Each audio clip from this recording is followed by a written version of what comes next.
അങ്ങനെ അവസാനം ഞാനും ഉണ്ടാക്കി. ഇൻസ്റ്റയിലും യൂട്യൂബിലും ഫേസ്ബുക്കിലൊക്കെ വൈറലായിട്ടുള്ള കൂർഗയുടെ സ്പെഷ്യൽ ഐറ്റമായിട്ടുള്ള പാപ്പുട്ട്.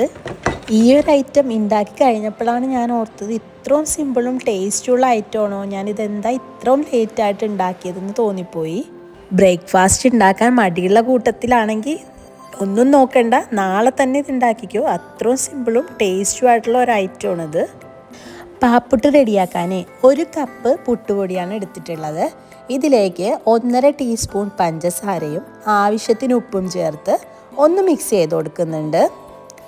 ഇനി ഇതിലേക്ക് ടോട്ടൽ 2.5 കപ്പാണ് പാല് വേണ്ടത്.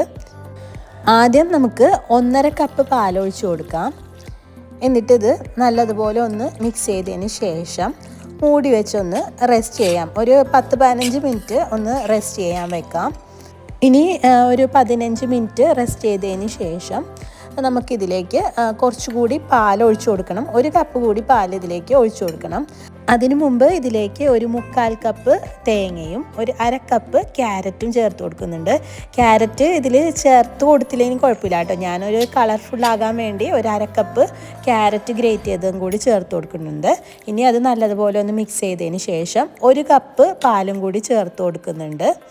എന്നിട്ട് നല്ലതുപോലെ തന്നെ ഒന്ന് മിക്സ് ചെയ്ത് കൊടുക്കുന്നുണ്ട്. പൊടി കുറച്ച് ലൂസായിട്ടാണ് കേട്ടോ വേണ്ടത്. അപ്പോൾ അതനുസരിച്ച് പാലൊഴിച്ച് കൊടുക്കണം. ഇതുപോലെ ഇരിക്കണം, ഇതുപോലെ ലൂസായിട്ടിരിക്കണം. അപ്പോൾ പാപ്പുട്ട് സ്റ്റീം ചെയ്യാൻ വെക്കുന്ന സ്റ്റീമറിലേക്ക് ഞാൻ ഈ ഒരു പീസ് ലെംബ ലീഫ് ചേർത്ത് കൊടുക്കുന്നുണ്ട്, ബിരിയാണി ലീഫ്. അപ്പോൾ നമുക്ക് ഒരു പ്രത്യേക ഫ്ലേവറാണ് കേട്ടോ ഈ പാപ്പുട്ടിന് കിട്ടുന്നത്. അപ്പോൾ നെയ്യ് പുരട്ടിയ ഒരു പാത്രത്തിലേക്ക് ഞാൻ ഈ മാവ് ചേർത്ത് നല്ലതുപോലെ ഒന്ന് ലെവൽ ചെയ്ത് കൊടുക്കുന്നുണ്ട്. ഇനി നമുക്ക് ഇതൊന്ന് സ്റ്റീം ചെയ്യാൻ വെക്കാം. അപ്പോൾ ഇതാ സ്റ്റീമർ ഓപ്പൺ ചെയ്യുമ്പോൾ തന്നെ നല്ലൊരു സ്മെല്ലാണ് കേട്ടോ. ലെംബ ലീഫ് ചേർത്തിട്ടുള്ളത് കൊണ്ട് തന്നെ നല്ലൊരു സ്മെല്ലാണ് വരുന്നത്. അപ്പോൾ നമ്മൾ റെഡിയാക്കി വെച്ചിട്ടുള്ള മാവ് ഇതിലേക്ക് വെച്ച് അടച്ച് വെച്ച് ഒരു 20 മിനിറ്റ് സ്റ്റീം ചെയ്തെടുക്കാം. അപ്പോൾ ഇതാ നമ്മുടെ പാപ്പുട്ട് റെഡി ആയിട്ടുണ്ട്.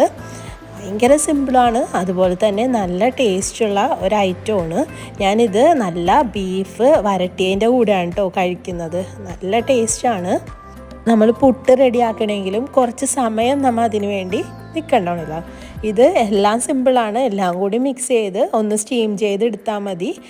പുട്ടിനേലും ടേസ്റ്റുമാണ്. അപ്പോൾ ഈ ഒരു ഐറ്റം ഇതുവരെ റെഡിയാക്കാത്തവരാണെങ്കിൽ ഒന്ന് റെഡിയാക്കി നോക്കിക്കോ. റെഡിയാക്കി നോക്കിയിട്ട് എങ്ങനെയുണ്ടെന്ന് ഒന്ന് കമൻറ്റ് ചെയ്യണം കേട്ടോ. ഇനി അടുത്ത നല്ലൊരു റെസിപ്പിയുമായിട്ട് വരാം. Thanks for watching.